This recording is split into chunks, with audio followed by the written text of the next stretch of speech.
Hey everybody, my name's Kyle and this is Great 28 on Track by Track. Every day in February I'm highlighting one great album per day. Today is day 14 and we're up to the letter M. And before we begin, I just want to say that I don't necessarily try to make connections of links between selections from one day to the next. For letters K and L, for example, both of the albums highlighted were collections of cover songs. And now, for both L and M, we have two artists that are both female singer-songwriters from Canada. That's an unintentional link, I assure you, and I promise you'll have a harder time drawing a connection between tomorrow's artist and the artist that I've selected for today, which is Sarah McLachlan and her 1993 breakthrough album, Fumbling Toward Ecstasy. At the time it came out, this album was part of a new wave of strong, empowered female singer-songwriters that were emerging almost as an alternative to the overwhelmingly male-dominated, not to mention chart-dominating, grunge music scene. Fumbling Toward Ecstasy followed Tori Amos's landmark album, Little Earthquakes, and it preceded Alanis Morissette's massive hit album, Jagged Little Pill.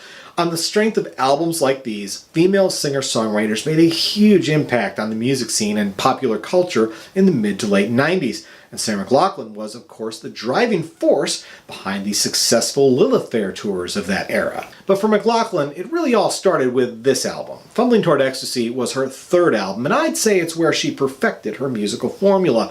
On her first two albums, we saw glimpses of what was to come, but I think she was too often dabbling with a more ethereal sound, often putting her vocals awash in reverb and letting guitars and synths dominate the music more often than piano. Oddly, the incredible opening track from this album acts as a sort of transitional piece from her previous music to the new. Possession is very much a guitar, synths, and drum song with no piano in sight.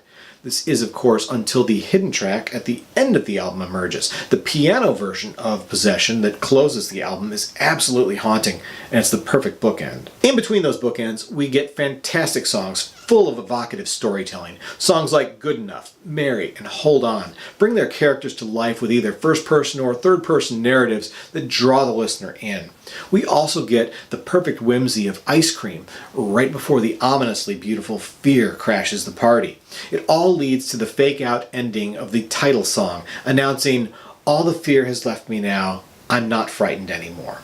When the solo piano reprise of Possession appears next, it feels like, in a way, a musical embodiment of that strength, as if she's turning the tables on the man who had obsessed over her so intrusively at the beginning of the song cycle. It's a powerful ending to a quietly powerful album.